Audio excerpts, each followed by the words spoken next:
more day, counting down. Okay. So what I'd like to do is to look at like a bit of a strange event, and we'll see how it plays itself out. So the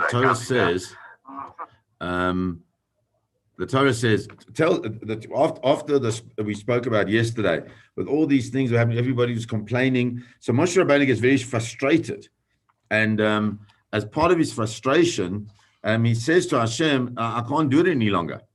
I can't. I can no longer carry them on my own. It's just too heavy for me, which is quite a thing. That here's Moshe Rabbeinu, this greatest leader, and he just can't do it. Because if you remember, we call him Moshe Rabbeinu. We don't call him Moshe Manhigeinu or something. We don't call him our leader. We call him our teacher. Moshe's job is not to necessarily be the person that deals with all the Tzoros all the time. His job was to take the word of Hashem and pass it over to the people. And the minute the people start getting a little bit belligerent, so he obviously turns to HaKadosh Baruch Hu to get the comfort, but they constantly doing this. And the truth is that that's always been Aaron's strength. Aaron always had that, call it like the people's strengths within this leadership space. That's why he's the Kohen Gadol. And he has to bless the people with love, because he has that love. Moshe Rabbeinu is a much more technical teacher in a way, and whilst he has deep love and warmth for Bnei Yisrael, he just finds this too much. So HaKadosh Baruch Hu says to him, okay, fine, not a problem. Go and get 70 leaders from the Jewish people and bring them in. So now the question is, where do these 70 leaders come from? This is something important for us to understand, because obviously they're going to have to come from the 12 tribes. The 12 tribes which exclude Levi. It always excludes Levi.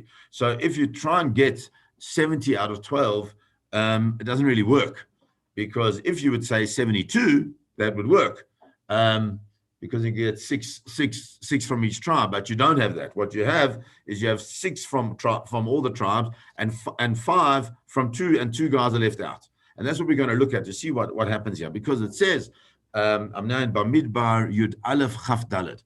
Vayetze Moshe v'daber el ha'am et divrei Hashem vayasov 70 ish miziknei ha'am. So Moshe goes out, he speaks to Bnei Israel, and he gathers these 70 people. Vayamod otam svivot ha'ol, and gathers them by the outside the Ohel Moed. Vayered Hashem ba'anan v'daber elav, and Hashem comes and he speaks to him. Vayatzel min haruach asher alav vayiten al 70 ish, and then somehow the spirit of HaKadosh Baruch Hu then is able to go spread out over these 70 people. And what happens is that they now are enabled or empowered, you could call it, to give prophecy of some sort. But then the Torah tells us something strange, and this is what we were speaking about a bit earlier. These 2 chaps are left in the Machaneh. Shema echad Eldad v'Shema sheni Meidad. 2 of them, Eldad and Meidad, that they also v'tanach aleim haruach v'hema b'chsuvim v'lo yatzu ha'ela v'yitnabu ma'achaneh. So then these 2 guys that also get the ruach of Hashem on them, but they don't v'lo yatzu ha'ela. They don't go out to the Ohel Moed v'yitnabu b'machaneh, but they stay in the Machaneh. So Rashi wants to understand. So where do these chaps come from?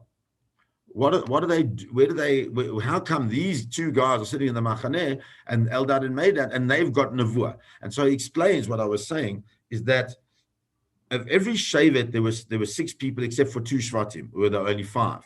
So what Moshe Rabbeinu did is he took little pieces of paper or ptakim, some type of note, and he wrote on the note Zakain. 70 notes he wrote Zakain. There were 72 pieces of paper, and 2 of them were empty.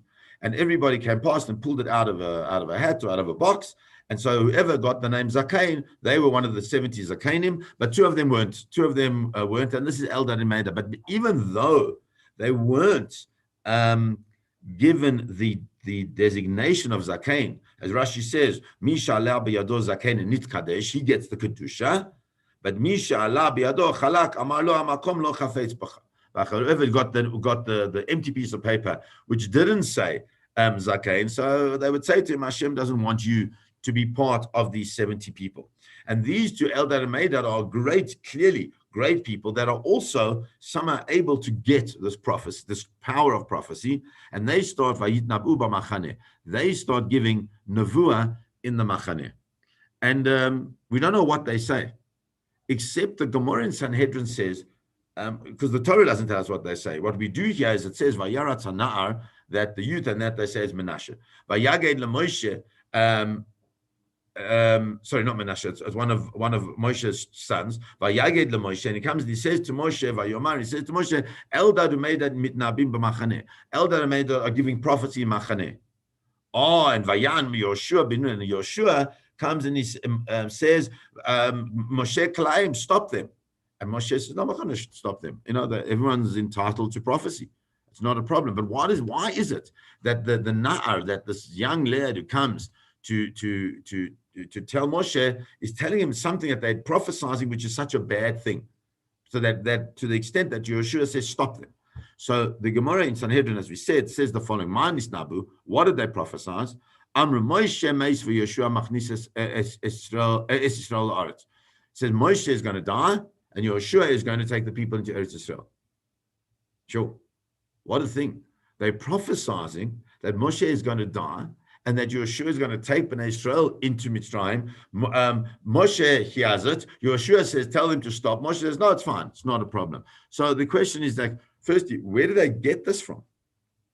How do we, where's this concept of Moshe Rabbeinu going to die and Yeshua is going to take them? Because the whole story of the water and the Meraglim and all these things that get Moshe's back up all the time, none of this has happened yet. So where do they get this power of prophecy from? So I thought just to share with you this beautiful idea of Rav Shimshon Ostropoli. So Rav Shimshon Ostropoli is one of the great Hasidic masters, and he says the following, that if we understand that Moshe Rabbeinu is given his name Moshe by Batya, and why does it say that? It says Vatikra Shmo Moshe. Why is he called Moshe? Ki min hamayim meshitiu. Because from the water, he min hamayim meshitiu. He was drawn out. And says the Rav Shimshon, he says the truth is that if you look carefully in the words in Hebrew, in Torah, every single letter counts, which means that if you can say something in a much more brief form, then that is the way it should be said. But if in Hebrew, ki min hamayim could have just be said ki mi hamayim or me hamayim. So you don't need that extra nun in the word min. And not only that, ki min hamayim mishitiu, you don't have to say hamayim. You could have just said ki mimayim mishitiu. Well, who cares which water he was taken out of? There's no like kedusha or value in knowing that it comes from the Nile. So he was drawn out of water. Why does it have to say ki min hamayim mishitiu? So he says Ella. Says Rav Shimshon Mastropoli. He says that nizruka ba koach hakodesh. That's something. Like we know, we have this amazing concept that when a person gives a child their name, that they give like some type of ruach hakodesh. So it says of Shimshon that she Batya, when she saw Moshe Rabbeinu, she also had a certain amount of Ruach HaKodesh. And the Ruach HaKodesh that she had was what? That she saw that that if she had said Mimayim Meshitiyu, that would have indicated Mimayim, Mi, Moshe, Mayim, the Mem, mate, Yud, Yoshua, Mem Machnis, Mimayim. Moshe made Yoshua Machnis. So in her naming of Moshe, she saw that there was the possibility, there was this nevuah that Moshe would die and Yoshua would bring them in. Now, at that point in time, she obviously didn't know what it was, says Rav Shimshon, but she understood that it was something negative. And so therefore, she when she designates his name as Moshe, she doesn't want to say Mimayim Mashitiyu, but rather says Min Hamayim, in order to break the remez, the hint that is in his name, that he's going to lose his leadership and give it over to Yoshua. So says Rav Shimshon, ve'eldad u'meidad nabu b'machane. Now listen to this. That's such a great Hasidic word. Eldad u'meidad nabu b'machane, in the machane, What does it mean in the machaneh? So the word machaneh can be divided up into macha nun hey. Macha means to erase the nun and the hey. What are the nun and the hey? The nun and the hey are the words of the nun hey of min hamayim. So if you erase those words, that's what it means. That Eldad and Meirat were prophesying in the machaneh, not in the machaneh, but in the manner of being mocher, of erasing the nun and the hay, and therefore they were able to put back together this prophecy of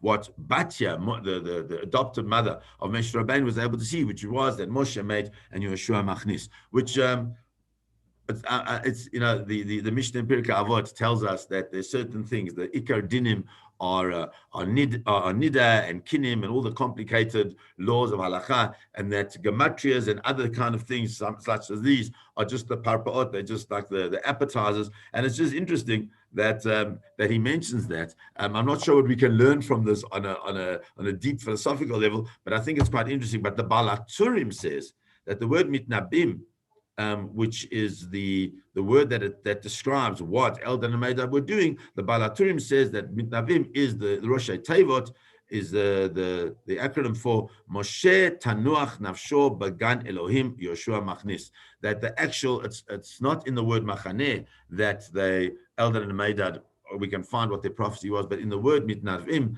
it actually implies that Moshe Rabbeinu will find his place in the Gan Elokim, in the garden of Hashem, and Yehoshua will take the people in. And so therefore what we see is that what disturbed the Nar and what disturbed Yehoshua was this prophecy, it's not about Moshe dying, but the prophecy was that Yehoshua would take over. And Yehoshua at this point in time does not feel that he is ready for that, which is why later on, we'll see with the Meraglim, HaKadosh Baruch Hu changes his name to give him in a way, a certain level of self-esteem that he can understand, he can stand against the Atzat Meraglim, the advice of the Meraglim, in order to show that he can be that leader that is prophesied to be so many years before, so many months before. So hope that just a little bit of an appetizer of something different. Have a wonderful day, everybody. Tomorrow we're not going to have a shir because I'll be driving down to the game reserve, but Bezrat Hashem will continue on.